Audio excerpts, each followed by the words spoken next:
Hola, ¿qué tal? Soy Eva Tobar, mexicana, urgencióloga, trabajo en el departamento de urgencias en Riverside, California, y tengo un mensaje para mi gente. Esto del coronavirus es una cosa seria, así que si se sienten bien o si lo único que tienen es un poco de dolor de garganta y un poco de moquera, no hay necesidad de venir al departamento. Estamos intentando salvar ese recurso para aquellas personas que se sienten más mal y que están más graves, es decir, aquellas que, por ejemplo, tienen dificultad para respirar. Así que es el momento de ser solidarios. Quédate en casa por mí para que yo me quede aquí por ustedes.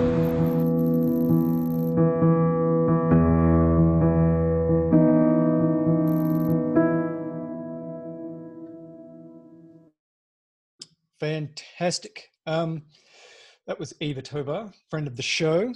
Tonight we're going to cover a lot of stuff. We're going to be covering some updates from New York, which is still the epicenter of the world right now. We're going to be talking with Dave Talon and Dave Schreiger and a very special guest from UCLA about modeling. We're going to talk about the COVID study that Dave is working on with the CDC. We're going to be talking about low resource settings with Vanessa Cardi. Lots more thoughts on permissive hypoxemia and the critical patient, and some cardiology corner stuff. So let me show you a few slides as we get into this puppy. So can you see those okay? Swati? Roger, we can indeed. So we're continuing to update the chapter with a significant amount of information I'll get to in a second, but really the big thing this week is that we now have a Spanish language version. This is starting to move down into Central and South America, and we've had multiple requests from many countries that we do this. So this is being translated by our team, and we'll probably do an update every week. So you can find it on the top of the COVID chapter. There is a link there to that. We're going to try and make that actually even more prominent. Some of the big things we added in the last week is that it's now clear that COVID-19 can also produce altered mental status. It can produce encephalopathy. And apparently this happens with some other viral illnesses as well, like influenza. We've made up a small questions sheet, set, that Stuart and the team has been working on. These are now free and up on the site if you want to use those for your residency training, for example. We've put a lot more stuff about barriers so that you can protect yourself, and about some of the dynamics of what happens when you have high flow nasal oxygen versus no high flow nasal oxygen, with masks and without. And the spoiler alert is if you put a mask over somebody with nasal oxygen or high flow nasal oxygen, it significantly reduces the amount of spread. And we put a lot of stuff in about that distancing thing, which a lot of people are anxious about. I'm now going to throw to Swami, who's going to give us the latest updates from the hot zone. Or yours, Swami. No, thanks. Yeah, so we are still the epicenter, as you said. The prediction is that the cases are going to peak in New York City this week. A lot of warnings about how bad it's going to be, and everyone's been gearing up for that. My guess is in Jersey, because we've been a couple of days behind New York all along. So my guess is that we're going to hit that peak a couple of days later. So maybe early next week, maybe mid next week. But we are seeing kind of the same things that we've described the last week. It hasn't really tailed off. We're at over 100 vents being used in the hospital. We have a couple of vents that are available. We have extubated some patients, which has been great. We are opening up some new wings and some new beds, which I know a lot of the hospitals in New York have been trying to do as well, trying to find places to move patients out so more patients can come into the department to be seen. I have heard from a couple of colleagues that they're starting to see some of the less sick patients come through. So maybe that's a sign that that huge surge of really sick patients is starting to peter out, but I don't think anyone's ready to get their hopes up at this point. PPE continues to be very low across the board. There are some places in New York that are hurting worse than where I am. I know a couple of places that have been talking about reusing, so they're not even at the point of one mask per shift. It's one mask per a couple of days. I know some friends have been using UVC to clean the masks, heating to clean the masks, so different approaches to doing this. If anyone is looking to donate PPE, there is a great site, which is getusppe.org, where you can actually go on and you can give PPE to different places, or you can donate money to help them run that organization. It's a great organization doing fantastic work. we are, and when I say we, I mean across the board, New York, New Jersey, we are very low on vents, CPAP machines, high flow nasal cannula. We've been using a lot of makeshift CPAP devices. So kind of constructing CPAP from some of the other things that we have lying around so that we can give patients some kind of respiratory support. And Mel, I know you mentioned about the amount of aerosolization of particles. And this is one of the amazing things that I've seen with this pandemic, this epidemic in our area over the last week, is how quickly we shift in management. So 2 weeks ago, we were telling people, don't use high flow nasal cannula, don't use CPAP because of the potential to aerosolize and get all of the staff sick. Now we're saying almost exactly the opposite. Use CPAP, use high flow nasal cannula, but we are all protecting ourselves. We are in airborne precautions for our entire shift, but we also understand that the only way to keep patients off of vents is to use some positive pressure. So CPAP and high flow nasal cannula are allowing us to not use ventilators. The caveat or the downside to that, of course, is the exposure risk. And so we don't walk around without an N95 mask on, without face protection on at all times in order to prevent our staff from getting ill. So that's the trade-off that we've seen. I think when you have low COVID numbers, it's okay to say we're not going to use CPAP and high flow nasal cannula, or we're only going to use those negative pressure rooms. As the penetrance of COVID gets higher and higher, then you start shifting where your resources have to go and how you look at these things. That aerosolization issue, we've gotten a lot of questions through MRAP about that. And so I think you just need to protect yourself if you're going to be doing it. If you have unlimited negative pressure rooms, which none of us do, that's obviously the ideal. It just doesn't work most of the time. We are using some new ventilation strategies, and I'm going to leave a little bit of that to Sarah to talk about later on. But we are using higher FiO2s with lower PEEPs, so not really that ARDSNet protocol. And we've seen a lot of benefit from that. We're using proning a lot, and it's not just either patient lying on back or patient lying on front. We're using some varied proning. So we're doing some left lateral recumbent. We're doing some right lateral recumbent position. I'm often having the patients sit up in a chair because they often feel fairly comfortable about that. So we'll let them sit in a chair for part of the time and shifting back and forth between all of these different positions. Scott Weingart put together a nice little infographic on how to do this, but the idea is we're going to ask them to reposition themselves and then see how they feel. If they don't feel comfortable, then reposition themselves in another spot and see what works for the individual patient. I think all of these things are really important. The last thing that I want to leave people with is our intubation process has also shifted. So in addition to all of the things that we were doing to protect ourselves, we're also trying not to don and doff as many times. And what we're finding is that many of these patients, when they get intubated, they're having hemodynamic instability. And so we're then leaving the room, doffing, getting our A-line kits and our CVL kits, coming back in, having to don again and then doff again. So to avoid that, we're going into every intubation with central line and arterial line kits. The nurses are doing the art line setups before we go into the room to do the tube so that we can do everything all at once. We're saving some PPE that way, but also saving the process of doffing and donning an extra time.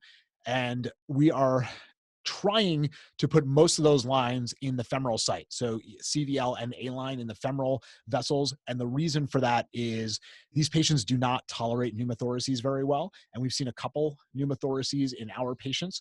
And that's obviously going to be more exposure for the staff because now we got to go in and put a chest tube, but also really bad for the patient. So we've started doing more lines in the groin. And then Mel, I just wanted to say one last thing. I know a lot of people have reached out to me to ask about updates. About a month ago, one of the docs in our place at St. Joe's went into critical care with COVID-19. He was intubated for 2 weeks. This is Jim Pruden. This is all public information.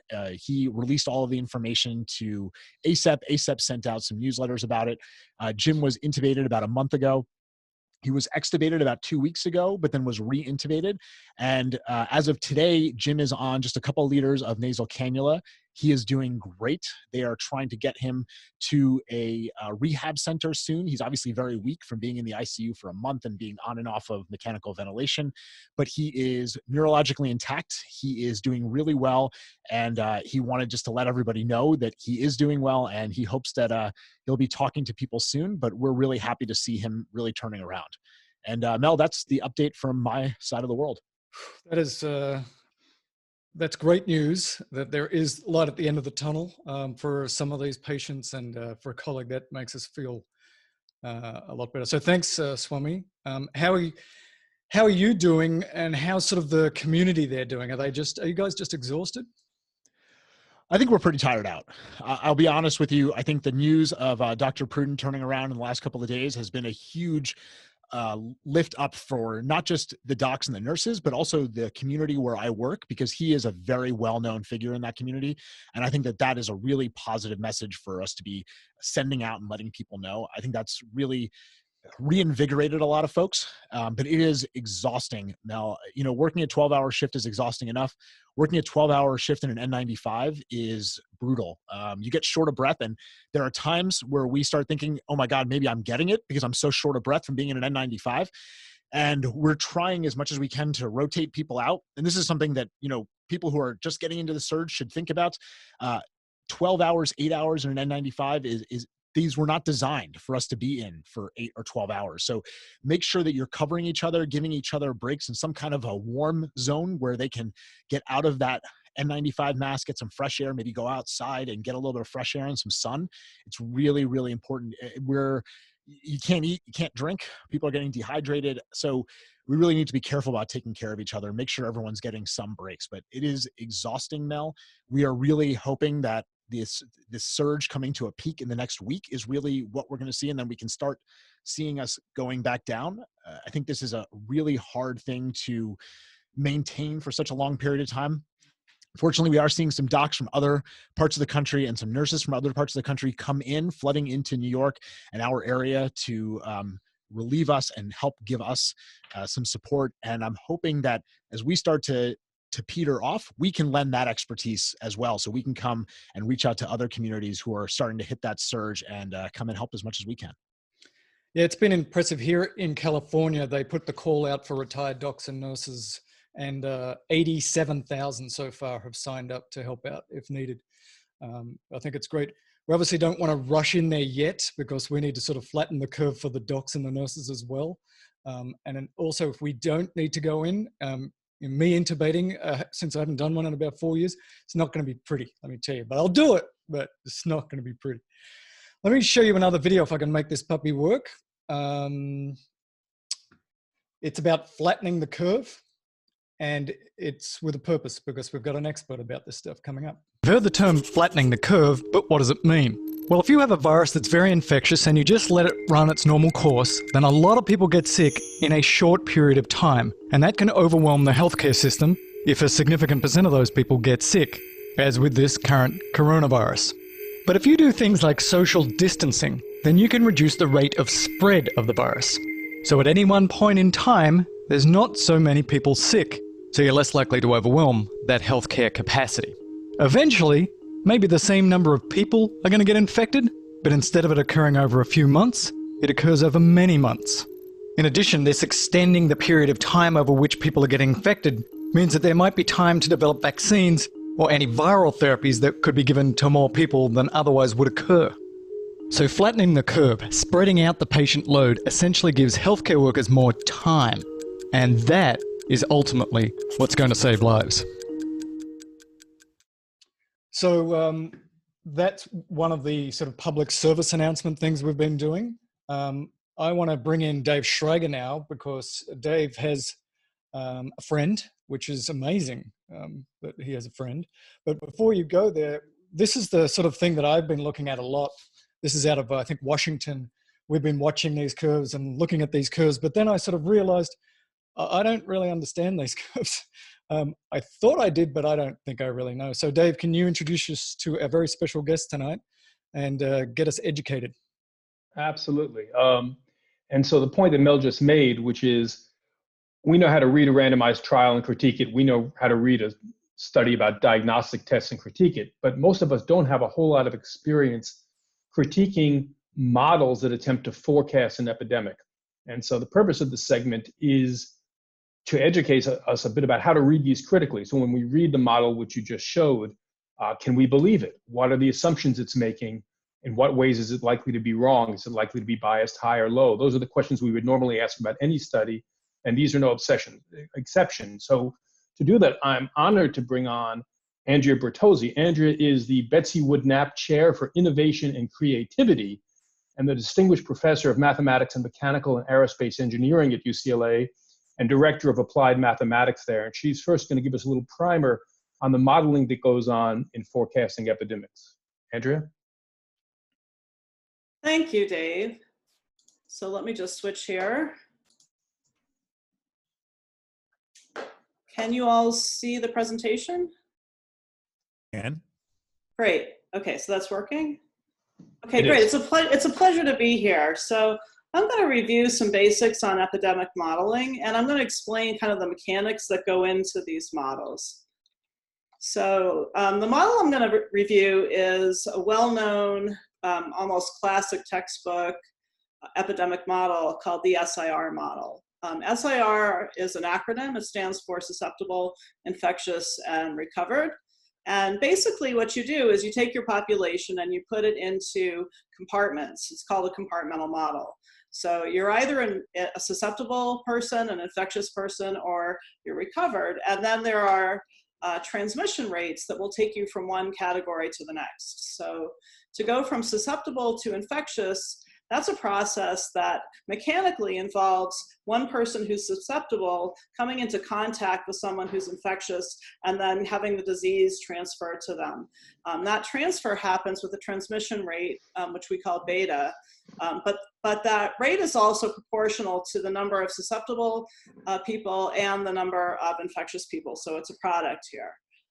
Now going from the infectious category to recovered is just a straight decay, and that is a function of the recovery rate gamma. So there are two time constants in this model, beta and gamma.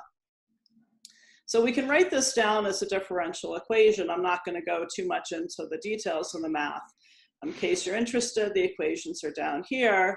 And the most important number in all of this is what's called the reproduction number. It's a dimensionless number, R naught. You've probably heard people talking about R naught. That's basically the ratio of these two time constants, beta over gamma. And then this is how the disease progresses. You'll start, so with a disease like COVID-19, we have some belief that the population has no immunity starting at the initial time, although that, of course, is something that's still questionable. But for this model, we're going to assume we have no immunity, and we're going to look at what happens. So the blue curve is a curve, this is time on the x-axis, and the blue curve is describing the percentage of the population that is susceptible. And as they start getting infected, the green curve, which is your infected population, starts to increase. And this is what you're all measuring right now, right? So that's what causes people to go into the hospital, to be put on ventilators. And you're all interested in when this peak is going to happen. That's where you have the maximum number of infected people.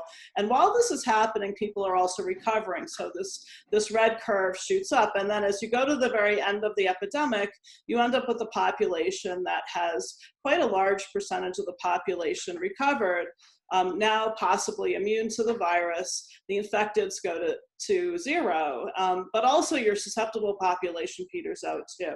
So one question you might ask is, do these end state population fractions, how do they depend on R naught? And so there's a well-known formula for that. So there's actually two relevant curves here. So on the y-axis is the proportion of the population that has become infected at some time. And on the x-axis is R naught. And so R naught bigger than 1 is where you're going to see an epidemic. If R naught is somehow less than 1, then you won't see the epidemic progress.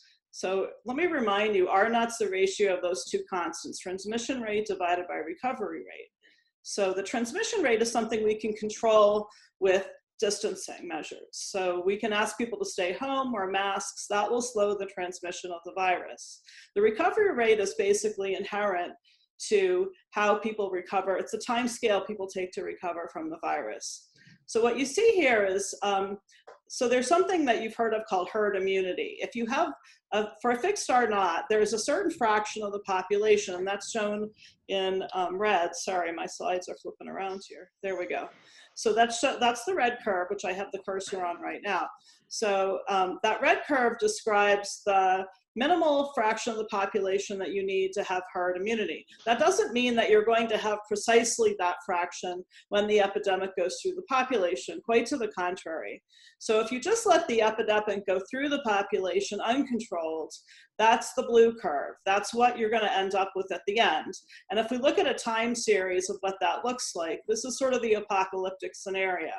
So on the right-hand plot, we show the weeks and the infection incidence on the that's the infection incidence per 100,000 population. And what you see is that with no controls, and this is an example with R naught equals 2. This is from a paper that came out in PNAS in 2007. You see that, that with no controls, with R naught equals 2, you're expected to have 80% of your population infected, which is huge. Now, there's an optimal control that you can try to find, but that's hard to do in practice, where you just have 50% of the population infected over a longer time scale. But if you get, if you're a little too effective, let's say you flatten the curve too much, and then you release your social distancing measures rather quickly, you'll see another peak happen. So those are the kinds of dynamics that we expect to see with this basic model, and we expect to see it in real life. So here's another plot that I can show you. This is an important one. This shows you for different values of R naught, what is the fraction of the population who will be still susceptible at the peak of your infection. And you can see that as R naught gets larger, so here's 4.8, which is a big number. We're talking about 80% of the population already having caught that disease. So that's a big number. So that's a takeaway that we have from this plot. The peak number of infections happens when the percent susceptible is exactly 1 over R naught. So for even moderate size R naught bigger than 1, this means a large fraction of the population will have been exposed and infected at the peak. So at the end of the epidemic, the percent that's unaffected can be modest. To avoid this, we can do physical distancing, ideally to get the R naught quite small, which can bide us time, as was just shown in the previous video, for example, for a vaccine to be available or some medical interventions that could slow morbidity and mortality. Okay, so here's another plot. So if you want to try to fit data to a model like SIR, it's a little tricky, but there are some things that we know. So one thing that we know is if we do know R naught, which is again a little hard to estimate, there's actually a unique solution once you rescale a few things. So we can rescale time by the recovery rate gamma, and then there's just a fixed unique curve that all of these different populations collapse onto with that time scale. There is one detail, which is that the curves shift in time, which you can see on this inset, depending on the fraction of the population that's infected at the initial time. So that determines the time to the peak infections here. And so that trying to estimate information in this precursor tail is very, very difficult. And that's basically what epidemiologists have been trying to do. Okay, so another thing we can do is we can try to measure R naught as it changes in time. And so this is something that I've been working on with some collaborators. And we use a self-exciting Hawkes process model. It's a stochastic process model that has a background Poisson arrival rate and then an excitation, which basically is designed to model an epidemic. So one of the things we can do is calculate from the data what the dynamic R naught is. And that's, of course, today a very important thing to measure, because we know that different countries are introducing population measures that will try to bring R naught down. And so you can see that in the data from China going all the way back into January, where R naught was up in the high 2s and had slowly, decayed over time as distancing measures were put into place. The same thing can be seen in the data from Italy, and now we're analyzing the US data and some early data from some of the cities. So I'm going to stop there and thank you all for listening. Well, thank you, Andrea. And I think if you unshare your screen at this point. Yeah. Yes. Great. So thank you for that. So I guess I have a couple questions for you. The models that Mel showed earlier, the ones from Seattle, from the University of Washington, are they based on this RSI, or are they using a different That's model? a good question. That's right. So my understanding is the Washington model is based on curve fitting. So they have sort of a standard error function type curve that has kind of a shape that might look like some of the prior outbreaks, and they're trying to see if they can collapse data from different locations onto that curve. But it's different from the kind of model that I presented. The model that I presented is probably the simplest one that you can write down that involves the mechanics of people coming into contact with each other and getting infected. There's a study that was put out that made a huge impact in the United States and in the UK just a few weeks ago, and that was the study from Imperial College with Neil Ferguson as the lead author. So that study uses a much more sophisticated model than the one I presented, but it does use the same kind of contact dynamics that I described. Right.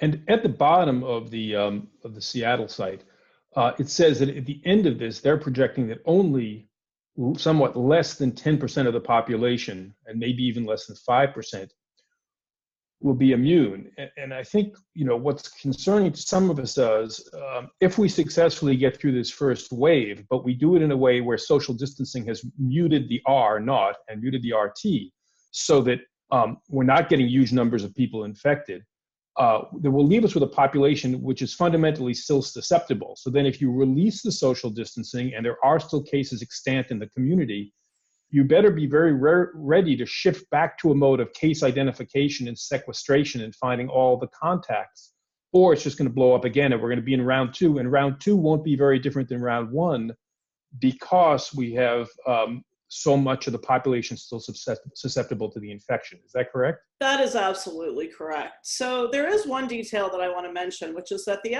SIR model is a complete mixture model. It assumes that everyone is in contact with everyone else at the same rate, and that's certainly not the case. So we know right now that there are people that have, special conditions, or they're very old and they've been told really to stay out of contact with almost everybody. So hopefully these people will stay away from contracting the virus, and they may have to live like that for quite some time. So it is a little difficult to try to estimate, what the effective R naught is for a heterogeneous population, right? So there are a lot of details, and there are a lot of models floating around that I've seen. There's one that came out of Spain recently that was done to try to model the different cities in Spain and to try to provide some help to the government of Spain. So quite a lot of interesting models floating around, many with the same mechanics that I described today. Dave, you're on mute. No, not working. Well, let me ask a question while Dave plays with that for a second. So social distancing changes your R naught, and you can squash the curve a lot, but if you squash it too much, everybody's still at risk. So that has obviously profound implications, but the thing I don't understand, how did China squish it to zero and apparently keep it at zero? Well, I think we have to see about that, because they're just now starting to open up things. And there are very likely people still infected with this disease in China. So we just have to see what happens there. I mean, the same thing with Japan and Korea. They all have their own ways of trying to manage the disease. And so we have to see. I think this is, we're wading into an unknown here. I mean, we haven't seen something like this worldwide since the 1918 influenza. So, and of course, our lifestyles are quite different today in all respects from 1918. Right. So Dave, I don't know, just give us a test, see if you can. I think I'm back. Yep. Continue on. I think my headphones failed me. They ran out of power.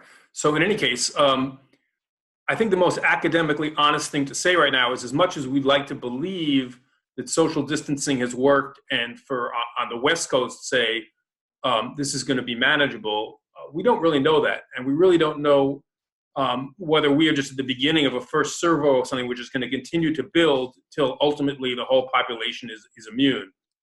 meaning that everyone either has it or a vaccine miraculously arrives that we can all take, but that's some time off, obviously. So, I think we all have to steel ourselves that we're in this for the long haul, and there's no guarantee that just because the peak in New York may be a few days away and in other parts of the country a little bit longer away, that doesn't mean we're done. And so I think everybody needs to be planning to be taking care of this for a long time. Is that a fair message, Andrea? It is. And there's one more thing one detail I wanted to add, which is that a lot of people are looking at data for new infections every day. And you have to be a little bit careful, because when you see that number start to go down, you're actually looking at the inflection point on the infection curve. You're not actually looking at the peak. So you're you're on the order of halfway up to the peak when you start to see that number go down. So just brace yourselves and be aware that, we're in this for the long haul. That's absolutely right. Yeah. Hey, Andrea, may I ask you a question? Sure. All right.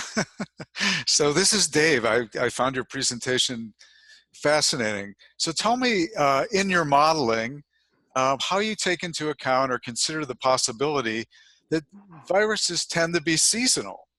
So, right, influenza doesn't like the warm weather, right? And it's seasonal. Most other coronaviruses are seasonal.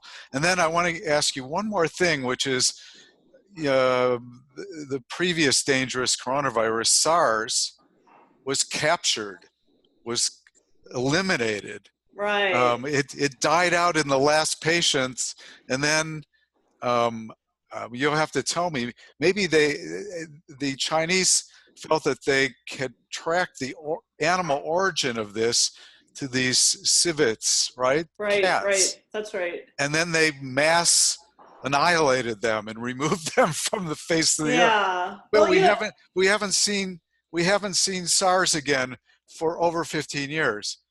So explain how that happens. Well, I mean, here's the thing with any pandemic.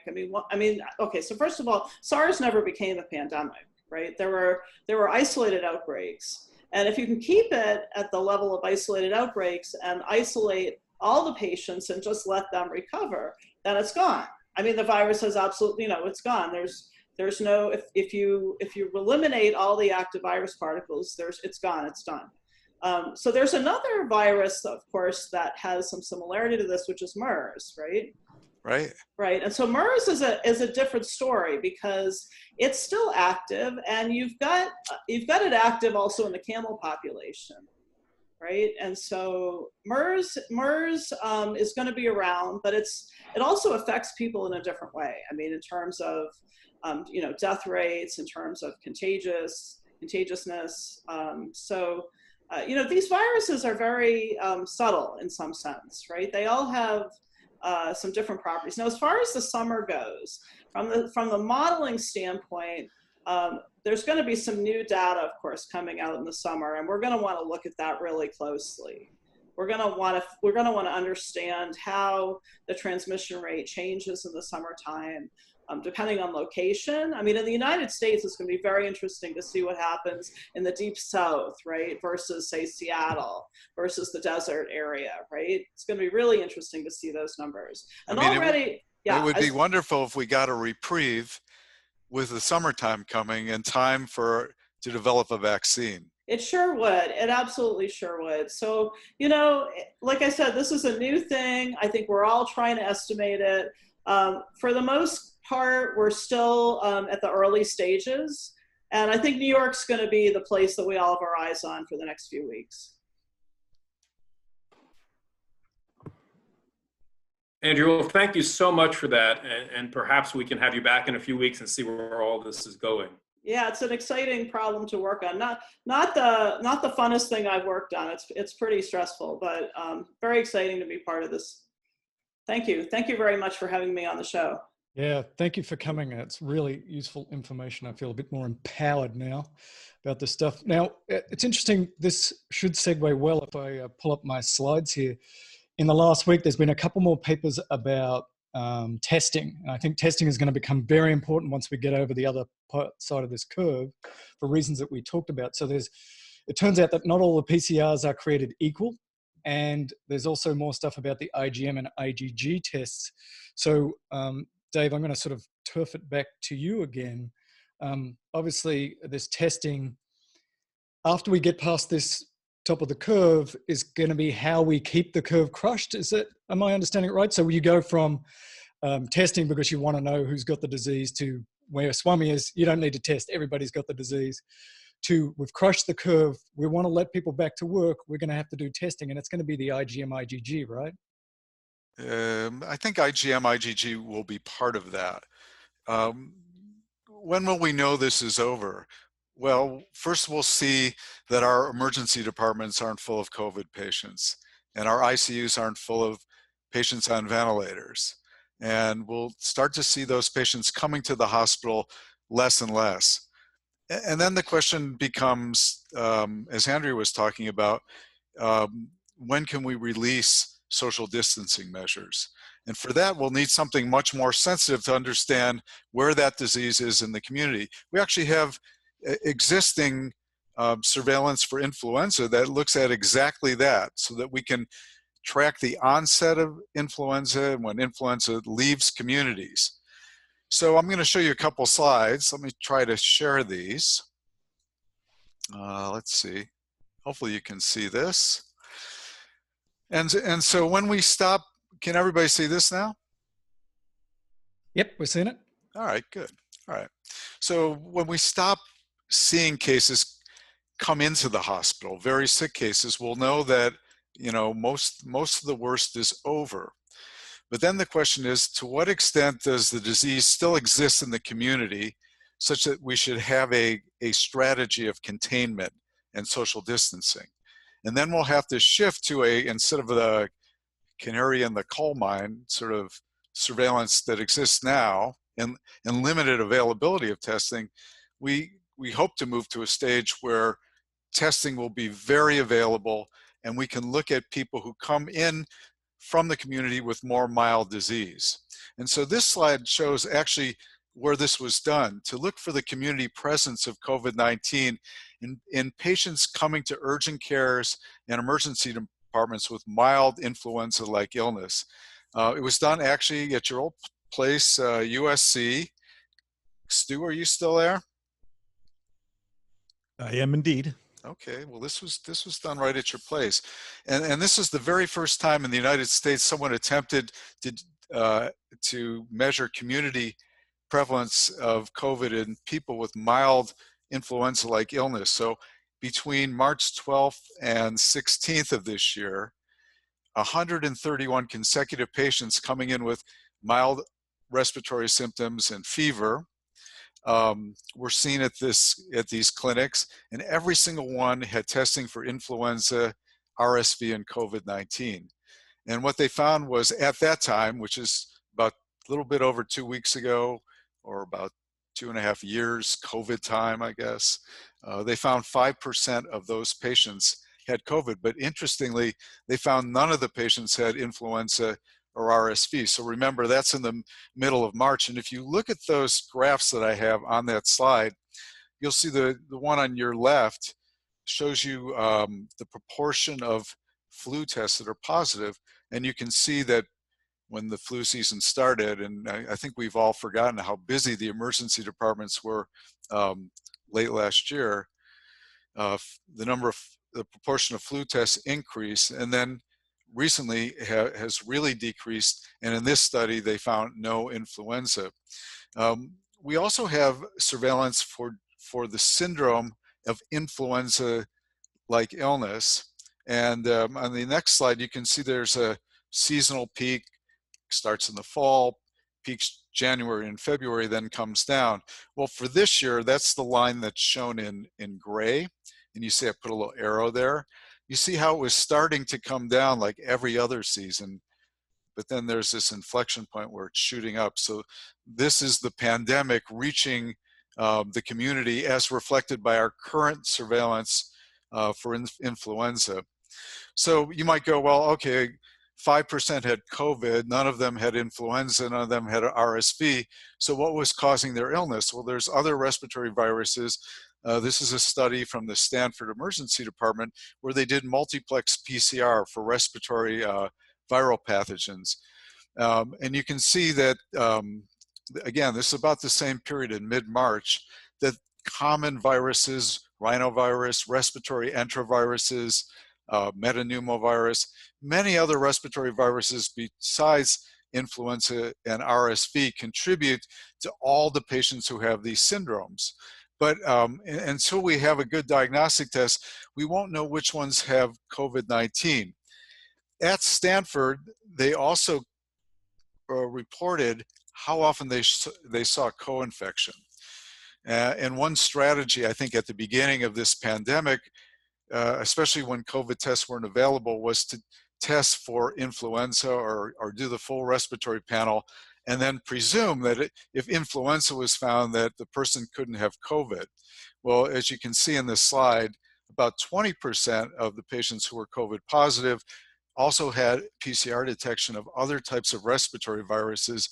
And of course, as there's more and more cases in the community, the proportion of cases that are COVID and might also have another virus is only going to go up. So this is not a strategy that can be used with much accuracy to rule out COVID infection. When we have broad availability of testing and communities are tested on a systematic basis, and we stop seeing COVID in mildly symptomatic individuals, then I think we'll start talking about releasing social distancing. And then the last thing, Mel, you brought up serology.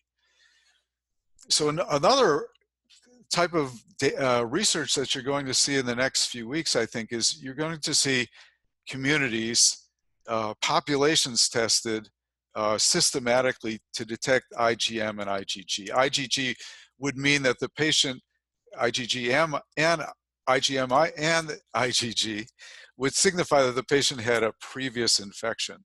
So we'll get an idea of the epidemiology of the disease, the attack rates, the case fatality rate with the true denominator. And then the other thing we'll be able to understand is the proportion of all cases that are represented by people who had no symptoms at all. So they were asymptomatic with infection. And we'll understand where those groups reside. For example, it's been suggested that maybe children, are sort of the reservoir for this infection in adults. So we'll have a much better understanding of that as you start to see what are called seroprevalence studies. So Stuart has a question for you. Dave, can you just unshare your screen? Yeah, so my question is, as a non-immunologist, Dave, how do we know when the IgG antibodies are protective and when they're not? Isn't it hard to tell in any given disease what the significance of that is? Yeah, I don't think we know. And in fact, there was a very good review, it just came out in JAMA. It was sort of a synopsis of many of the issues that we've discussed here on MRAP over the last few weeks. And I'm pleased to say that their conclusions are pretty much the same as our conclusions in these discussions. They do address that, and they say, well, there have been some reports of patients in other countries where they seem to have had a primary COVID illness and then had testing that seemed to show that they had either persistence of infection or recurrent infection. And they said, well, that it's not really clear if they just had persistence of PCR, sort of viral dust that was detected and had another respiratory viral infection not caused by COVID. The presumption is, from what we know of other viral infections, including coronavirus infections, is that IgG does represent protective immunity, does signify protective immunity, but as we discussed before, with many infections, that protective immunity is not lifelong. But for what has been observed in coronavirus infections, it typically lasts a year or two. So let's hope that's true with COVID-19, and let's hope that it allows us, again, a little bit more time to see therapeutics and a vaccine be available. I think Sean Nort has a question for you.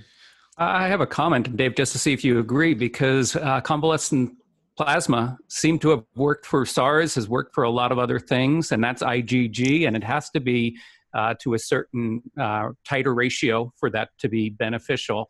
So my suspicion is IgG would be protective for those people, and it looks like, to my reading, the SARS people even had IgG measured out to 4. I think the latest one is maybe 6 years, but of course it's going to wane probably in a lot of people. But I would suspect, it's a leap, but if you have high enough IgG, you probably are somewhat protected. Would you agree? Yeah, I think that's what most people presume. All right, Dave, tell us about the COVID study that you are working on with the CDC. Okay, sure. So, you know, if I would ask you, what is the most important question to try to answer for emergency providers, I think many of you would say, I would like to know, what is my risk of acquiring COVID-19 infection by doing my work? And then what could I do to reduce that risk?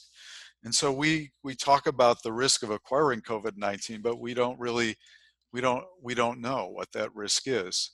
And so the Centers for Disease Control asked our group to answer that question. And so the name of the study is called the COVID Evaluation of Risk for Emergency Departments. And altogether, if you underline the right letters in that, it spells covered, like we got you covered.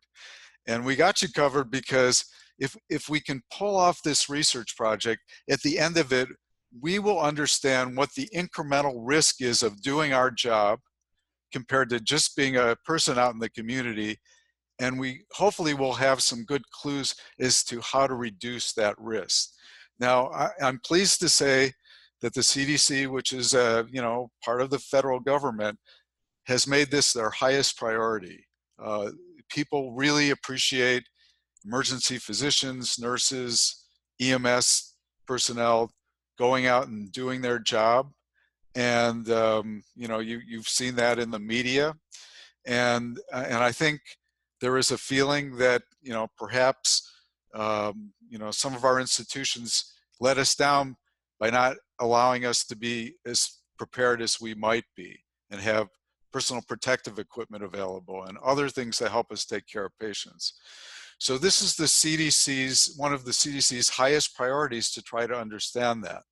So they asked our group, and you know our group, Greg Moran and Bill Maurer, Anusha Krishnadasan, and our Emergency ID network that has existed for 25 years, along with collaborators with my new friends at the University of Iowa, Nick Moore and Brett Faney and Carrie Harlan, to try to put this together very quickly, because of course the pandemic is here now, and it's progressing, and those curves tend to suggest that this will be something that we can study, and we should study right at the moment and for the next few weeks, but we're not sure.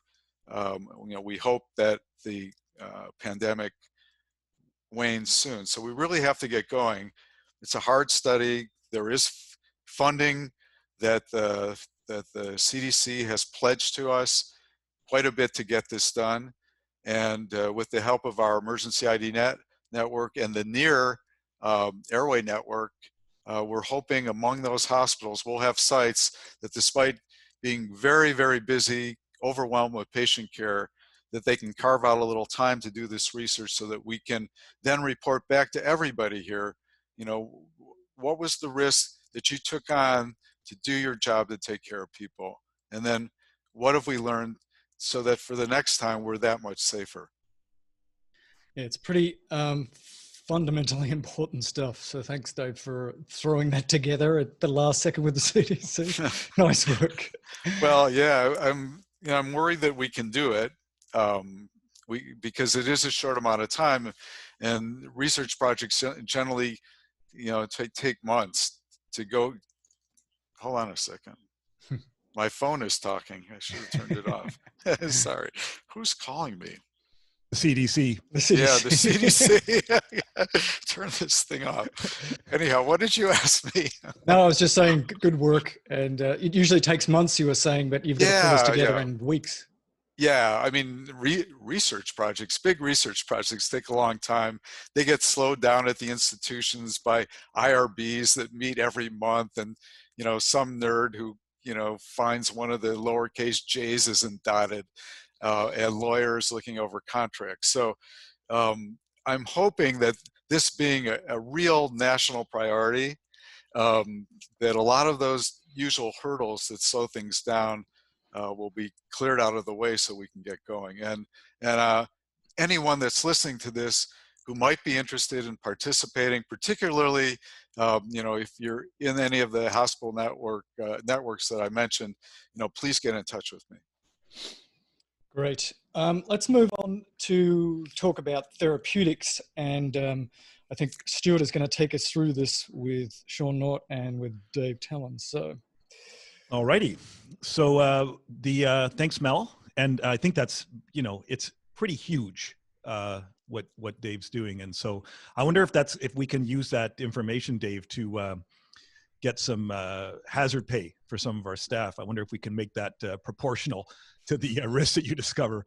But anyway, Sean and I just wanted to cover a few things briefly. The first thing that we heard coming out of New York was that there are now shortages of some of the, go back to that one, Mel, shortages of some of the drugs used for analgesia and sedation in the ICU, which of course was inevitable. And I just want everyone to know that the team has gone through and produced a table. It's peer reviewed. We've had everyone look at it. We've had Scott look at it. And Sean has reviewed it. So this is alternative doses that you can use, and that can be linked directly through the chapter. So that's that. And then this next slide is basically a shout out for Monash, which, as you know, Monash University, the finest medical school. That's because Mel went there. And they just came out with this study that shows this in vitro action of ivermectin. And so that was big news. So just to put that into perspective, if you can show us the next slide, we have the breakdown of where ivermectin has been used. And you can see it's been used in a ton of different environments. This is an antihelminthic, of course. It's been around forever, but it's also an antiviral. And we can see the list of the sense and antisense RNA viruses that it's been worked with. But this is all in vitro. This is all in vitro. And in fact, there's some of the sense viruses where it's not even, the data's mixed. It's not even working in that respect. But the overall most important thing here is to recognize that we're going to have to take a huge leap from the assumption that all these studies that are showing a decrease in viral load or whatever other surrogate marker they happen to be using, and whether or not it's going to translate into clinical benefit. And so I think that's still the main problem. But Sean, you think of ivermectin a little bit differently than hydrochloroquine, don't you? Because it might be a bit of a safer shot if it works. Is that your impression? Well, yeah, and let me just say a few positive things. You know, that SIR models are as you heard, is a standard model, but tons of people now learning that and are not, and we're all going to come out stronger at the other end with all this knowledge that people are getting. And this really is, to me, is the way that compounds come to market. We're just going through a bunch of what we call lead compounds that you're saying, which one is bench to bedside can we be looking at? So you see ivermectin. Tons of viruses it's been looked at. It's a completely different mechanism, of course, than what it's used as an antiparasitic. So there's a lot of data out there. Doesn't seem to translate that well to clinical. But why I do think that it's worth at least taking a look at in a true randomized controlled trial is it's got such a great safety profile. And it's widely available, and it would most likely be a single dose that you would try in this study. So if we can bring up the slide, the next slide, the diagram. The two-step. We call it the two-step.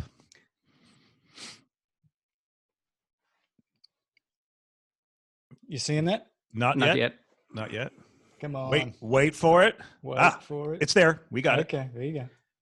Okay, so if we look at this, what we're calling the antiviral two-step, if I'm going to focus you on the right side where remdesivir is, and that's being studied right now, and a lot of people listening to this are part of the trials, that the way remdesivir works is it impairs this RDRP, which is necessary for the virus to continue to make particles. So that's one point. The ivermectin, and these are all from the in vitro data, but what it does is that it affects this important, and what important is a protein that transports this viral material into the nucleus. And by doing this, it won't get in there and it won't replicate, at least ideally that won't. So if you look at some antimicrobial agents, so Bactrim or Septra, that's trimethoprim and sulfamethoxazole, and that's a two-step approach. One substitutes for PABA, the other one works on decreasing dihydrofolate reductase, and it works synergistically. So my proposal to anybody who's a remdesivir site is to go to your IRB now and see if you can't add in a arm that would be a placebo versus ivermectin, but both groups getting remdesivir. Because unless we start doing RCTs, as we're seeing with the popular press describing hydroxychloroquine and all this other stuff, we're not going to get useful data. This may work, it may not work, but I think unless we do it that way, but it kind of makes sense that it might work. And again, what I really like is the safety profile of this one. All right. So basically that leads us to, I guess, the 800-pound gorilla in the room, as some people might think of it these days. It's getting so much press, hydroxychloroquine, and really the same things here apply. I mean, we're following this very carefully. We've gone over the paper of the 80 patients from France very carefully, and it really appears that we're just talking about things other than clinical outcomes that are really important to us. We really aren't there yet. Is that you still in agreement? I am. And so if you look at most of these, if not all these studies are looking at nasopharyngeal carriage and viral loads to see how much that people have. With the thought being, which is probably correct, the lower your viral load is, the less you are probably going to infect somebody else. And that might be a good thing. That'll drive down that R0. So, but we really have to look at this. And if you look at these combinations, and again, just like we talked about the synergism, that's why you have the hydroxychloroquine with the azithromycin and the zinc. And the zinc is thought to work by, again, working with that same polymerase, that RDRP. The zinc makes it inactive, so you can't propagate this virus. But we really need to study this, because a lot of this makes, and this is just pharmacology, a lot of this you can draw a diagram and it makes sense. But when you put it into clinical practice, it doesn't always work out, and we need those clinical outcomes. Yeah, and I think it's actually important for us to point out that not only that is that theoretically true, but it's empirically true. I mean, we've seen that happen, and we've seen it over and over again, where we have this in vitro activity and it really looks great, and it doesn't work. And so we really have to be mindful of that. And I think there's that big leap that we're still taking there, and that's something that's really kind of scaring me. And just to go one step further, Sean, just to round out the discussion, I'm sure that people are hearing on the cable news, if from nowhere else, about prophylaxis, about going into shifts, going into their, and not just for doctors, right? For not just for healthcare workers, people talking about prophylaxis on a broad scale with hydroxychloroquine. And boy, oh boy, where do we start? Well, first of all, it's unproven. Number one, it's unproven. And we cannot take this position, well, what's the downside? There's downside. First of all, if it does work for a super sick person, we need to save it for that. But remember, both of these agents, particularly the hydroxychloroquine and chloroquine, do prolong your QTc.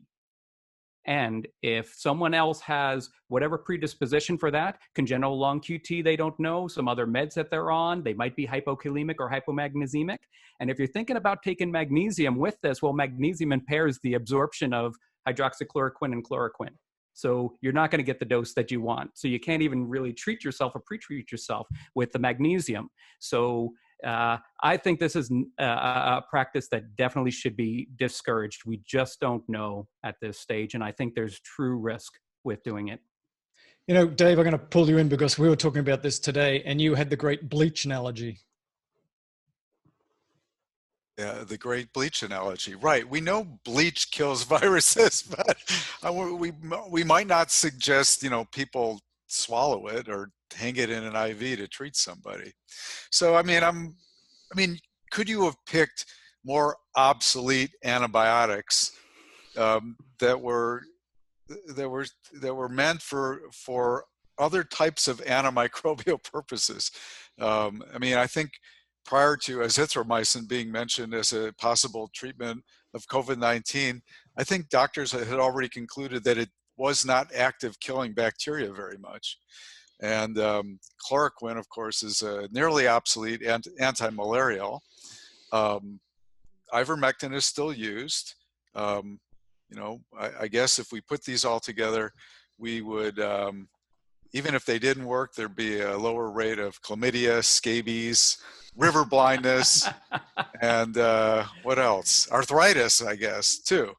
So I don't know. It does seem like a Hail Mary, Sean. I agree with you. To try to repurpose these antimicrobials which were developed and designed and do work for microbes that have completely different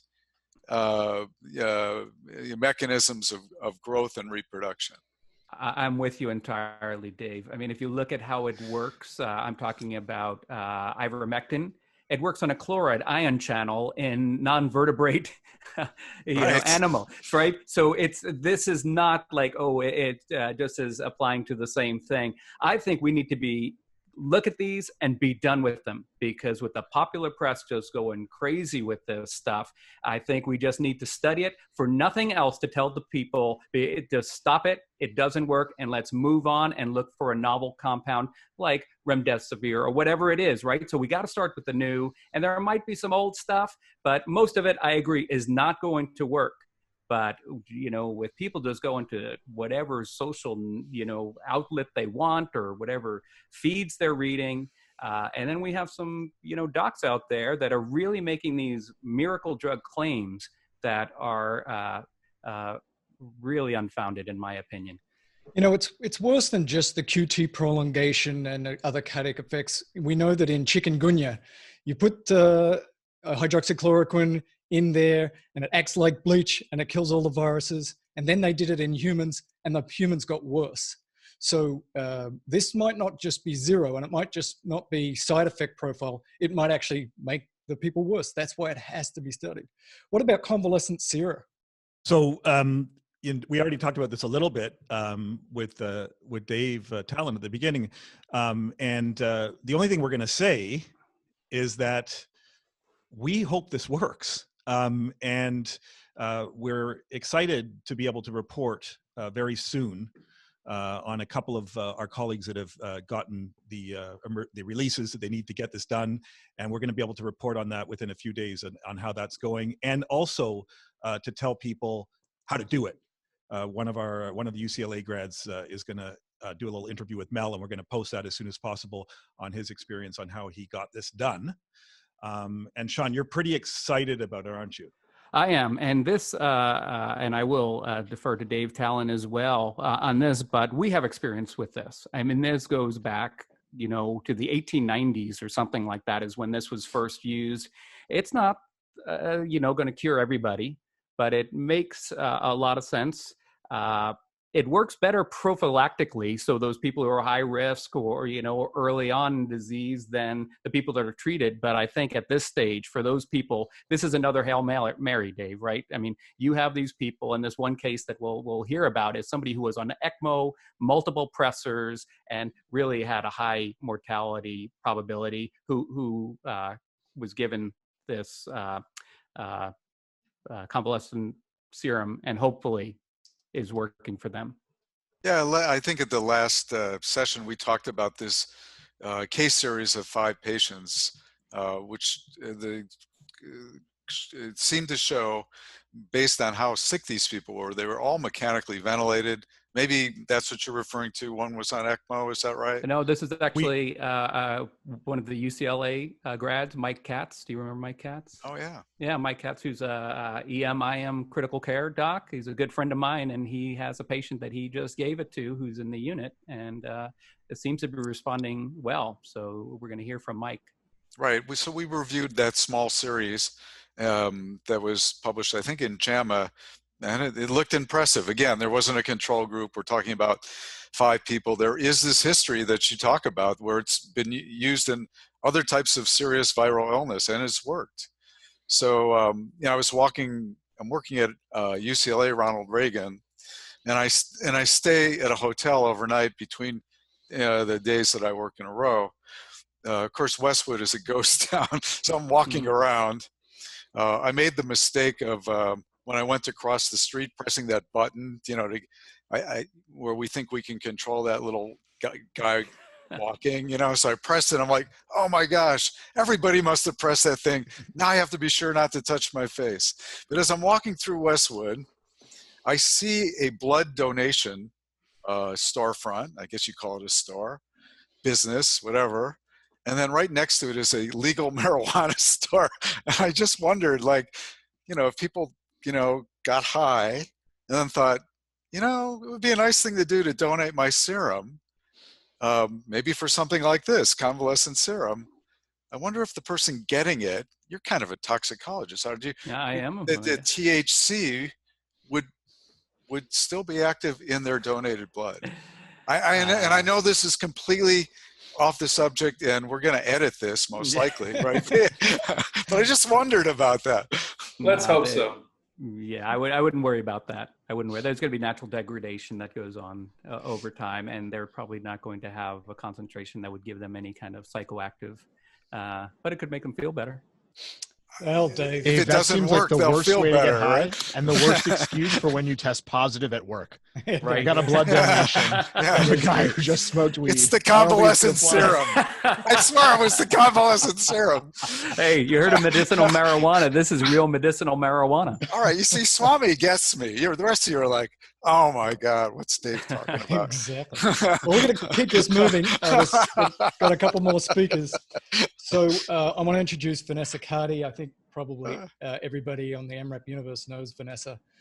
She has been doing the Rural Medicine series on MRAP for a number of years. It's one of the most beloved series, and she's going to give us a quick sort of soliloquy about some of the things you need to think about in low resource settings. And before she starts, just remember that there's low resource and then there's no resource. We're also speaking to some people in Africa where there is basically zero resource. And that's even another story again about what you possibly could do to help. So Vanessa, take it away.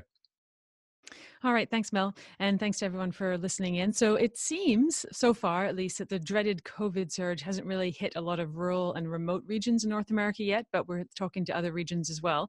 So don't forget that. But also don't let this lull you into a false sense of security, because this is coming.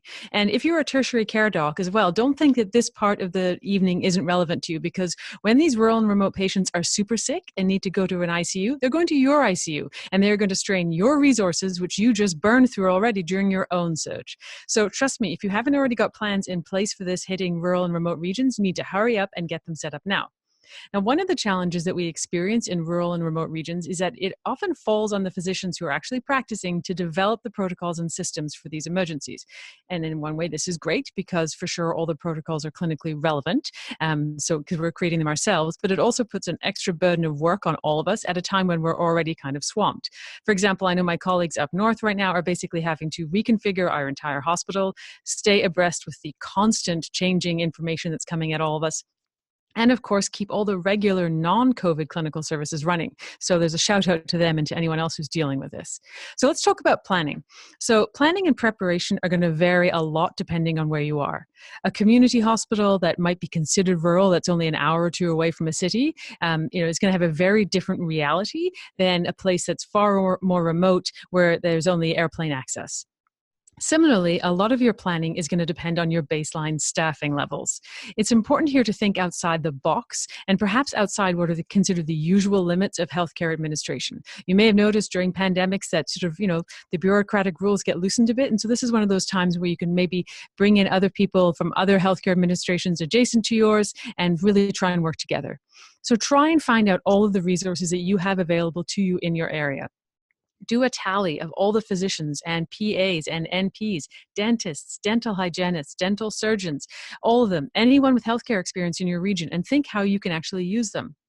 Put out a call for any janitorial staff from schools and government buildings that aren't being used at the moment, restaurants even, because these guys could be your backup cleaning teams. And think about what retraining everyone might need and try and get it done now before the surge hits. And also, you need to set up call systems for first wave and second waves of the illness. Because what happens in a lot of these situations is, there's a big disaster, everyone rushes in to help, and then people start to get sick or they get exposed, and there's questions over whether they need to be in isolation. So then you start losing staff. And we need to make sure that we have waves of people who are ready to take on the different time peaks in this epidemic. So in an effort to help people save a bit of time and energy for all those rural and remote docs out there who are working and trying to do all this themselves, I want to share a document with you, and it's going to be shared on the site and it's going to be shared on the YouTube link. It was created by colleagues of mine who have experience in disaster zones and disease outbreaks and who also work in the north of Canada. Now, you're going to see when you look at it that it's based on their clinic and their nursing station, which only has 2 little crash rooms and no admission capability, but it sets up all of the key principles that you really need to remember.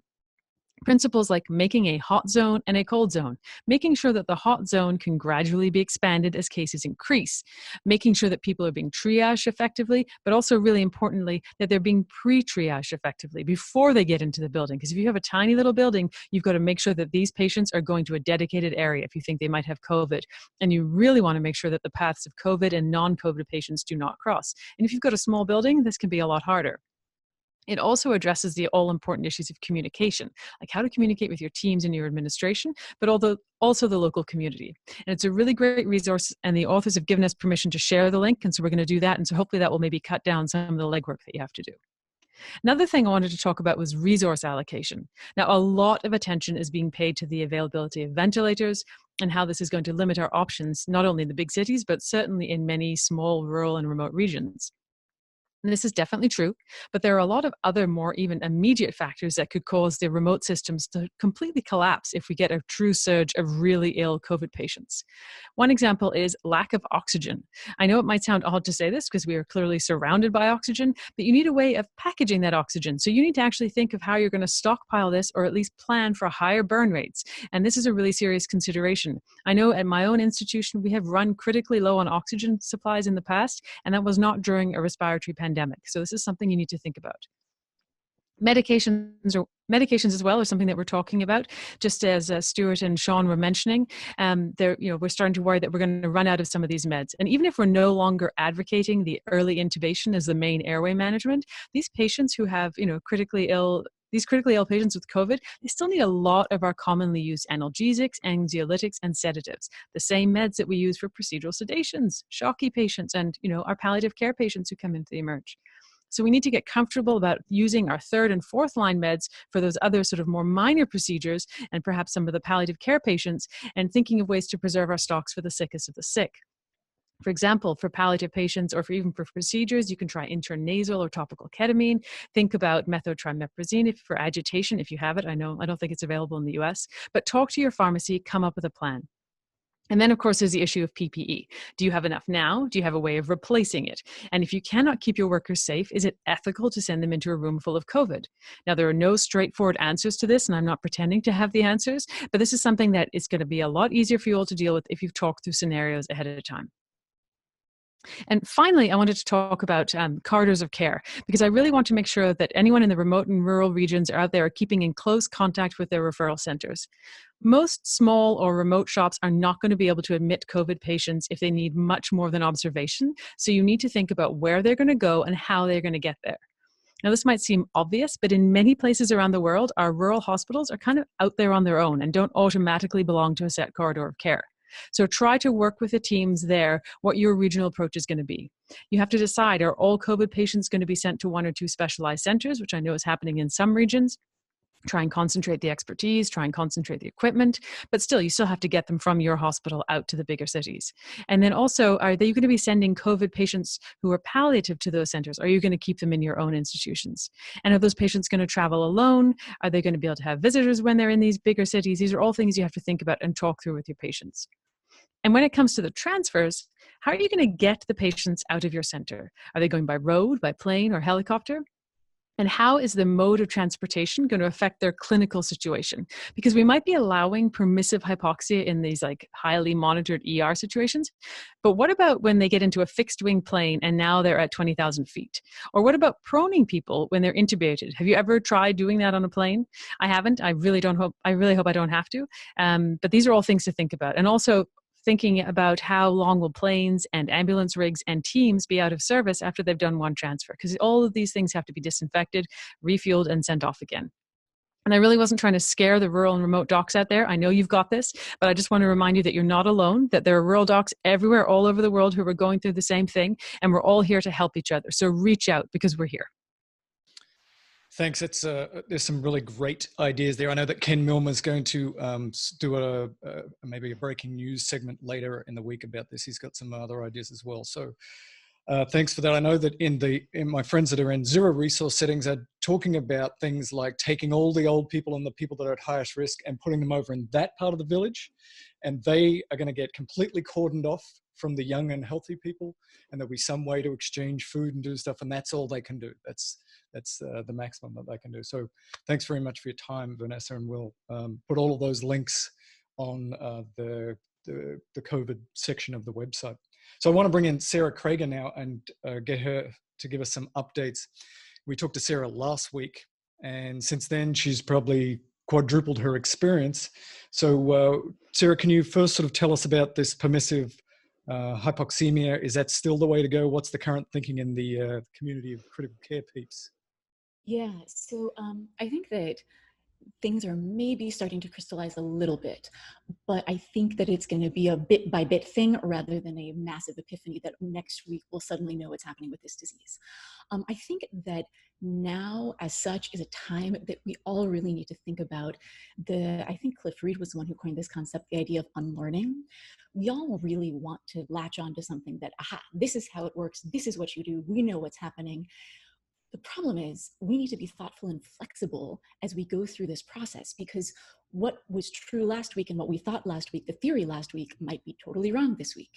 And I think the way that we're going to get to where we need to get is an iterative process of integrating new data, cumulative experience, and then that'll allow us to slowly develop these new theories. So I think we need to be patient and we need to be flexible. That being said, over the last sort of week-ish, a couple of themes seem to be emerging from the sort of critical care discussion in my discussions with other people, in reading the literature that's coming out. And there was a really, really useful paper that came out published by some of the Italian guys that was very impressive. Not on the data and this number shows that this many patients did this, but basically saying, we've seen a lot of these patients. This is what we think based on careful observation and our cumulative experience. So for me, the themes that have really emerged, there's 4 of them. One is that it's becoming clearer and clearer that we're really probably talking about 2 subtypes here, which we have christened a type L and a type H. The second theme is that these subtypes may in fact be on a continuum with a transition point that occurs quite abruptly, implying some kind of vicious cycle that snowballs. Theme 3 is that intubation timing and triggers probably should be less about hypoxia and more about work of breathing. And theme 4 is the idea of buying time. So I think that theme 1, what's become interesting is that if you look at different patients, either 2 different patients who seem to have different clinical subtypes, or the same patient when they initially come in and then maybe a week or 2 later, what you'll see is both patients, both subtypes can have similar degrees of hypoxia. The difference between these 2 subtypes is not that one is so much more hypoxic than the other one. It's that they're both hypoxic, but their imaging looks totally different and their lungs are behaving totally different, suggesting that even though the hypoxia may be equivalent in both categories of patients, the reason for it is not the same. So the type L patients that we're calling the type L patients, those patients are the ones who actually, their lungs are acting pretty good. They have good compliance. They may have some VQ matching problems, and there's a lot of theories about maybe that's one of the core pathophysiologic things that's going on here. On imaging, their lungs don't look horrific. They have some ground glass opacities, but they're not those horrible looking chest x-rays. And they actually don't have a ton of alveolar collapse, so they're probably not gonna get better. Their hypoxia is not gonna get better by recruiting them. Those are the type L patients. That's one phenotype that we're seeing. Then we have the type H patients. And the type H patients, those guys basically look more like the ARDS we all know and love. They have poor oxygenation, but it's going on with poor compliance, this worsening interstitial pulmonary edema on top of the ground glass opacities on imaging, the usual physiology of ARDS, including the way to get their oxygenation better may be to recruit some more lung, because these patients often may, like the ARDS patients, have a lot of alveolar collapse. So what then becomes interesting is that these subtypes may be on a continuum, right? Like it's not just that like if you have X gene in this immune system, it'll be type H. If you have this other one, it'll be type L. Because what we're seeing is that some patients, in fact, maybe many patients even, show up with type L, but then they progress to type H. But the interesting part there is, but not always. And so if they always progress to type H, then we don't have that much to work with. We're just like, okay, it's a bad disease. But if some patients come in, they start with one type that is easier to work with, easier to treat, and then it changes, but not always, not in all patients. Maybe that means there's something we can do about it. The other thing that we're noticing in these patients is that the transition seems to be quite abrupt. These are why we keep saying, oh, intubate early, because when they crump hard and fast. So the transition seems to be abrupt, which, as we talked about last week, is making a lot of us think that something is going on here. There's some kind of vicious cycle that snowballs, causing these patients to fall off the cliff. And so there's a theory that's going around about this, based on some things we know and some things we're just theorizing. So here's what we know. We know about lungs that both excessive negative pressure and positive pressure ventilation can both independently cause lung injury, even to healthy lungs. If you take totally normal lungs and expose them to either excessive negative pressure or excessive positive pressure, you end up with very unhappy, injured lungs. So we know that already. But the way that that plays in is here's a candidate theory that's being floated. People are wondering if a possible key feature of this disease, of that sort of process of transitioning between the type L and the type H, may be this idea of self-inflicted lung injury. What do we mean by that? Well, the idea is that maybe what these patients are doing, they come in, they're super hypoxic, they're breathing at a rate of 35, they're taking these huge tidal volumes, and maybe they're generating these very negative intrathoracic pressures combined with high tidal volumes, which we also know is bad for lungs. And then the combination of these very negative inspiratory intrathoracic pressures and the high tidal volumes now put in the context, if you're already taking lungs that have a viral pneumonia, the lungs aren't happy to begin with, all of this together snowballs into increased lung permeability, increased inflammation, interstitial lung edema. You know what that makes the patient do? They feel more short of breath. Oh, they breathe more, they breathe faster, they try and breathe deeper. And so maybe that's something that can be causing this vicious cycle. The other thing that may be causing it is us. I mean, we, for lots of good reasons at the time, were intubating so many of these patients that were just hypoxic. It turns out we know that positive pressure, that like us inflicted lung injury, is not so great for lungs either when we do it with a vent. And so how might this play out? How might this theory match up with what we're seeing clinically? One of the things that I'm wondering is maybe it goes something like this. They start out with this viral pneumonia picture. And for some reason that we don't yet understand, this particular disease causes this combination where you get profound hypoxia, but unlike usual, that profound hypoxia is actually not associated with decreased compliance, which is something that's totally tripping all the intensivists out, because normally the same things that cause hypoxia cause essentially proportionately decreased compliance. We're used to these two things going together. But the thing is that normally when you have a profoundly hypoxic patient who has ARDS, they have terrible compliance.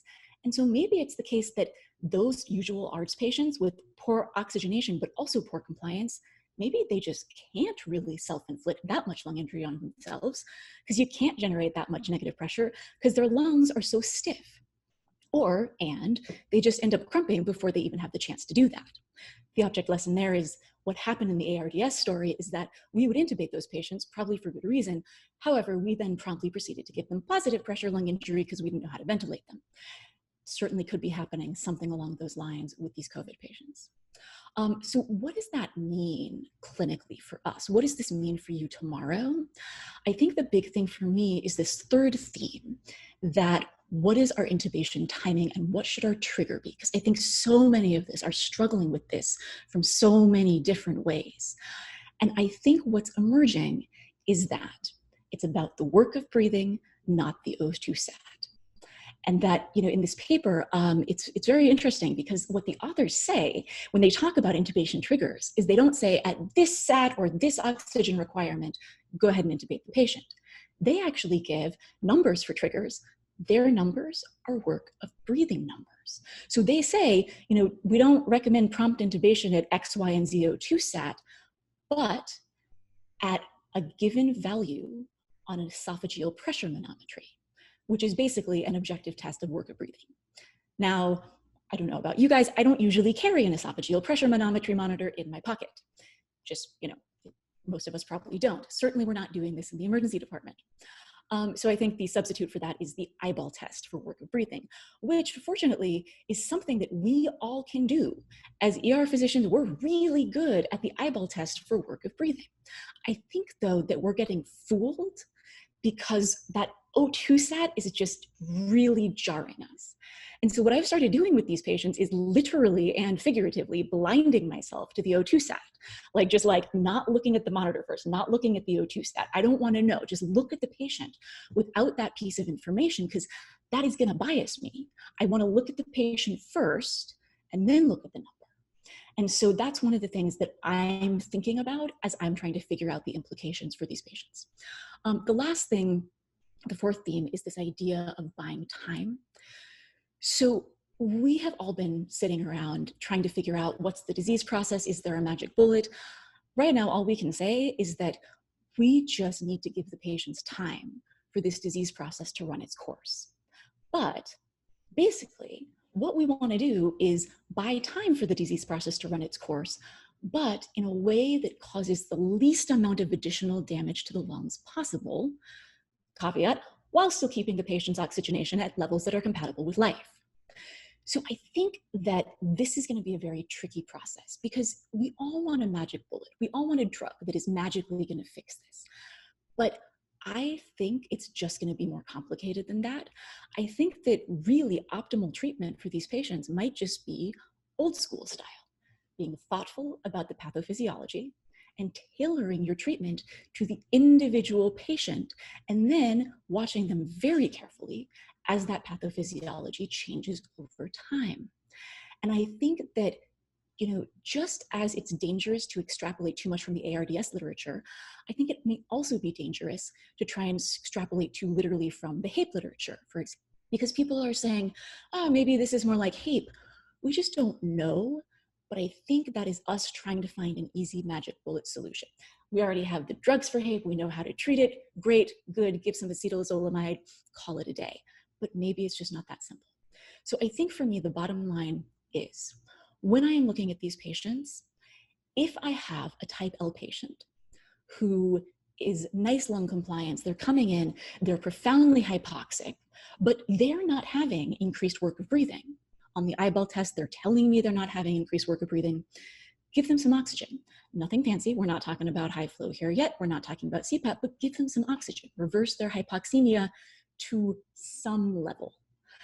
But I've gotten to be pretty open to what level that is and much more interested in how comfortable the patient looks. So can I give you a magic number of hypoxia where intubate them now, but not this other time? No. But give them some oxygen, not too much, something enough. Now, when they develop increased work of breathing, as many of them do, now is the time to find something that will help decrease their work of breathing, because it's the work of breathing itself that may be doing them some damage. And so people increasingly are saying high flow nasal cannula, like Swami was saying, CPAP, and doing these things in a way not to make the numbers pretty. We're not trying to make the oxygenation numbers beautiful. We're not trying to make the numbers beautiful. We're just trying to literally make the patient comfortable.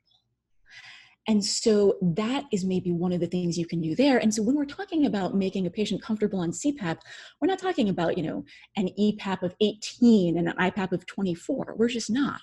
And so the people who are doing this are talking about a CPAP of 5, something like that. Then the last sort of thing that brings it together is, let's say you've done all that. You gave them some oxygen. They were still having increased work of breathing, and your interventions to try and decrease their work of breathing are just not working. Now, people are thinking that is your trigger for intubation, because if your patient is having prolonged period where they have severely increased work of breathing, maybe that is what's really propagating this vicious cycle where that severe increased work of breathing causes them, they feel more short of breath, they start taking even deeper breaths, trying to generate more negative pressure. And so maybe that is the time to intubate, when the patient really is genuinely having increased work of breathing, sort of independent of the O2 sat.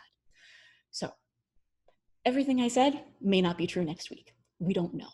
But I think that these are some of the themes that are beginning to emerge over time, not just sort of one patient thought this, and a blog post said this that one time, and one paper said one thing about this, but themes that multiple people are noticing. And so I think that's what's emerging now. And we'll see how these things develop over time, what new things come up. But I think, again, as this evolves, we all need to be flexible, and we all need to remember this sort of unlearning principle that just because something was true this week doesn't mean it hasn't evolved, and you can probably do some harm to people by doing things that we should have unlearned. That's great. Swami, you wanted to make a comment? Yeah, I mean, first of all, Sarah, that flexibility idea is so critical here because things changing so rapidly. And I think that especially with that L type, the patients who come in hypoxic, but they're speaking to you, their respiratory rates are high. I think it's hard to judge the work of breathing because some of these patients are coming in with a respiratory rate of 40. They look like they're taking relatively shallow breaths. Their SAT is 75, 80%. And all of our lives as emergency physicians, that patient gets intubated. And now we're having to switch that tact. I think supplying a small amount of positive pressure can really help those patients with that work of breathing. The hard part is judging, like you said, when to intubate. And I think that as we're getting younger and younger patients that I'm seeing, they can maintain that respiratory rate for a long time. And so our trigger has moved from the respiratory rate and the oxygen saturation to altered mental status, rising PCO2s if we happen to be getting ABGs, which I don't get a lot of those, and somnolence. If they become altered, they weren't altered when they got to you, and now they're becoming more fatigued. Those are our cues that we got to take over that airway. But supplying that little bit of positive pressure, I think we made this mistake 2 weeks ago. We were giving them a couple of liters nasal cannula, non-rebreather, and then right to intubation, and skipping the high flow and the CPAP because we were so worried about aerosolization and our exposure. And I think we have to move away from that a little bit and find more protected ways to give them that, or protect ourselves, walking around in maximal PPE all day and basically, allowing aerosolization to happen because it will stave off the intubation. And, when you get to levels where 95% of your ventilators are used, all of a sudden you start saying CPAP and high flow nasal cannula sound like good ideas. But I think if we shift and do that a little bit earlier, we can prevent that saturation of vents and saturation of ICU. I think there's a lot of great stuff to be discussed in there. And you're right. I mean, in a week, we might be talking about different things, but I think it's starting to come together a little bit, which is reassuring. And I feel like the experiences of the frontline docs in New York are going to make their way out to other places so that you guys can start there and then refine that even better. Exactly. And I think it's been super helpful for me just to compare notes with people in New York and other people who are taking care of these patients to sort of say, what's a blip, what's a trend, what's a pattern, what's not, what are you seeing, what am I seeing? I would say that what I've been doing is asking the patient, just sort of essentially being like, do you feel tired? Because I think that, at least with the theory that we're throwing around now, that subjective sensation of dyspnea is actually really important, because that might be the thing that maybe causes this vicious cycle to really get out of hand. When the patient starts feeling more dyspneic, now they're trying to take even bigger breaths, generate even more negative pressure, and then maybe that's the thing that tips us over. I don't know, but I found it interesting because, you know, as we've said, a lot of these patients come in and their self-report of how they're feeling totally doesn't correlate with their O2 sat. And you're looking at their sat, and the patient's sitting there like texting, being like, no, I'm fine, all good. But what I have found is that, and it's sort of going along with the mental status that you said, I just ask them pretty frequently, and, you know, have nurses screening patients and just sort of being like, do you feel like you're short of breath? And anecdotally, at least, that has been, for me, a pretty good trigger where I've managed to intubate these patients without having a total disaster crashing intubation where they tank their sats. Again, major next week. Yeah, one other thing I wanted to add, Sarah, is, and I wasn't doing this early, but we're starting to do it more now. A lot of these patients are getting pretty significant pleurisy, and they're getting a lot of pleuritic chest pain, and they're guppy breathing. They're taking these little shallow breaths, not because they can't, but because they're in so much pain. And adding a little analgesic might go a long way. And this is really hard because you don't want to give respiratory suppression by giving opiates. In the beginning, we were told not to use NSAIDs. We're using NSAIDs. I think a dose of ketorolac can actually help quite a bit here.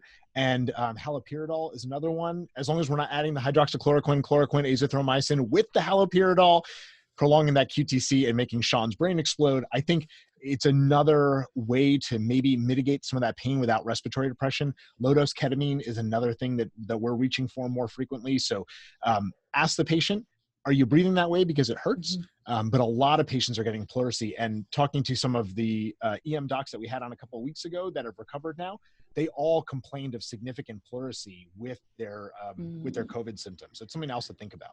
Interesting. And also, if we're trying to base so much of this on clinical gestalt of work of breathing, to try and parse out those two variables. Is the patient, because we all know if a patient is in pain from anything, their breathing is not necessarily normal. And so to try and simplify our lives to take that other variable out, I think that's a really, really good idea. I like it. Sarah, I want to hit you with a couple of questions / statements, and you can tell me what's wrong, what's right. First of all, apparently I missed this memo, but it used to be that not long ago, you intensivists were saying that a saturation of 86 is fine. Now I hear you guys talking about, if we get them to 92-ish, we're kind of happy. What happened? Yeah, so a paper at a sort of inconvenient time, because this paper actually just came out in March of 2020. There was a paper, it came out, I believe, New England Journal, and it was looking at what they're calling a liberal or conservative oxygen therapy. So I sort of suspect that what was happening here is that the initial papers about oxygen strategies for ARDS and critically ill patients did the following. They would compare patients who were getting FiO2s of 100 and their SATs were always 100 and their PaO2s were 250, basically really aggressive oxygen, with a permissive hypoxemia strategy where they'd be like 88 to 92 is okay. In those studies, it seemed like 88 to 92 was okay. Subsequently, what we've realized is those studies probably didn't show that 88 to 92% was good. It probably showed that 97 to 100% was bad. And so I think there was a lot of confusion over that, because now we know that too much oxygen is probably very bad for critically ill patients. Too much oxygen is definitely bad for the lungs. And so that's probably what happened there. So then subsequently, we've been trying to figure out, okay, if we maybe didn't really show that 88 to 92 is the right number, we just showed that 100% is the wrong number, what is the right number? So in the New England Journal, just literally, I think March, an article came out that was looking at liberal or conservative oxygen strategies, and what they're meant by liberal or conservative now is very different. So basically they compared the 88 to 92 into a like 92 to 96. And the study was stopped early. The methodology was interesting, not perfect, but there was definitely some, it seemed like some true signal that maybe 92 to 96 may be better for mortality than 88 to 92. So that's what changed, is that we realized that what we thought before, we sort of had it backwards, and our interpretation of the studies before was a little bit backwards. And so that's why we're saying this. But again, keep in mind, all of this literature is in the ARDS literature for the most part. And as I just said, I think that we have to be very careful about extrapolating too much from the ARDS literature or any other lung disease literature, because thus far, this isn't really behaving like anything else we know. Yeah, that is a good point, and we won't for a while, but I thought the entire critical care community turned into wimps, and I was just like, come on, what happened? We asked this last week. I don't think we got a good answer, but I think you've got a better answer for us now. Are these SATs real? When you do an ABG at the same time, do they correlate? Yeah, absolutely. So the first few patients I saw like this, I actually put in A lines because I was like, I don't know, what am I, is there something with the hemoglobin, what's happening? And so once I started doing that, it became clear that yes, they correlate with the ABG, they are real. I mean, I can't say that there's no degree of hemoglobinopathy and there's not something else going on here, but it's not like I'll see them satting 75 and their PaO2 is actually 100. That hasn't been happening.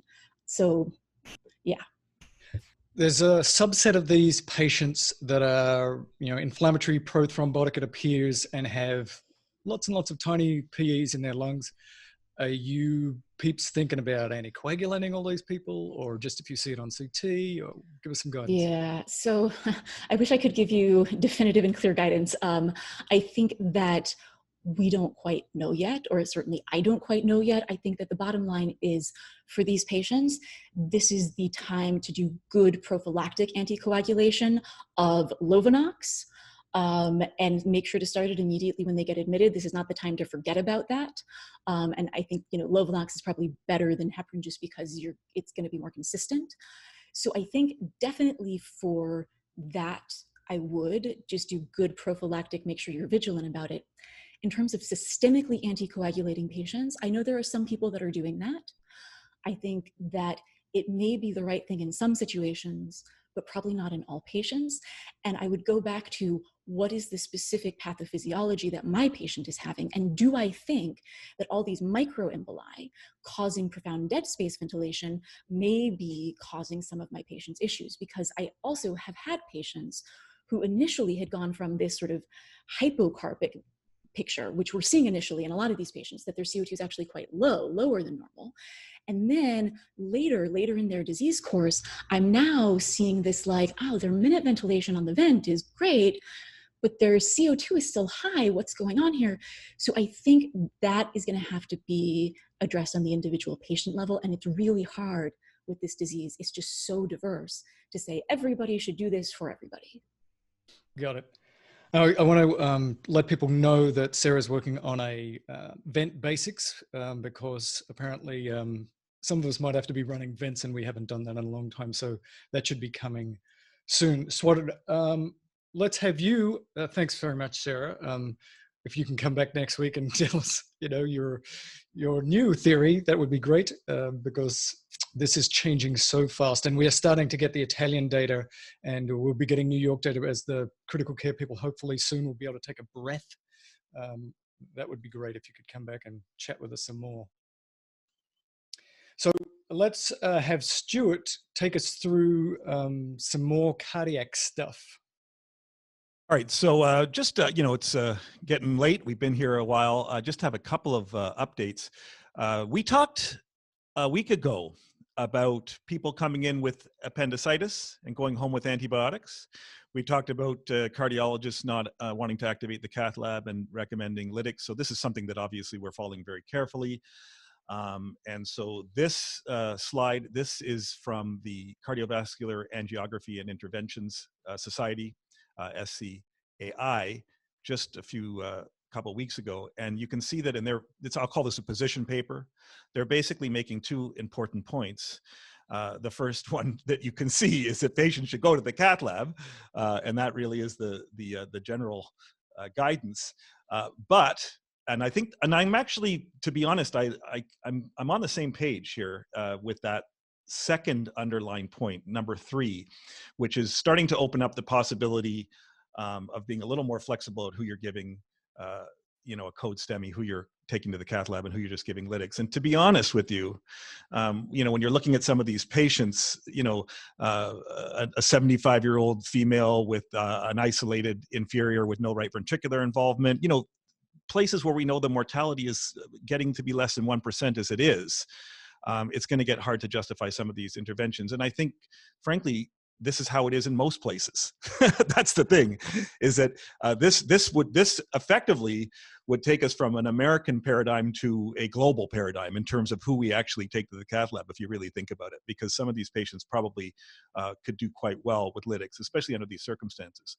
So AMO was on a special call today that brought together members of several organizations, and the AHA-ACC is working on you know, the official recommendations, and they're looking at this, and apparently it's quite, you know, it's quite a heated discussion, and they're going to be working on it through the weekend, hoping to get something in print by next week.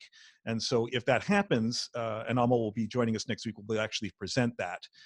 But right now, this is sort of the direction that things seem to be moving, to give us a little bit of leeway. You know, again, a 45-year-old comes in with a new onset left bundle branch block and a Levine sign. I think we have to appreciate in this circumstance is a lot different than a 75-year-old patient that's had, you know, grumbling symptoms on and off for a little while with an inferior. You know, I think that we've got to appreciate that those are probably different in this circumstance. So more on that next week.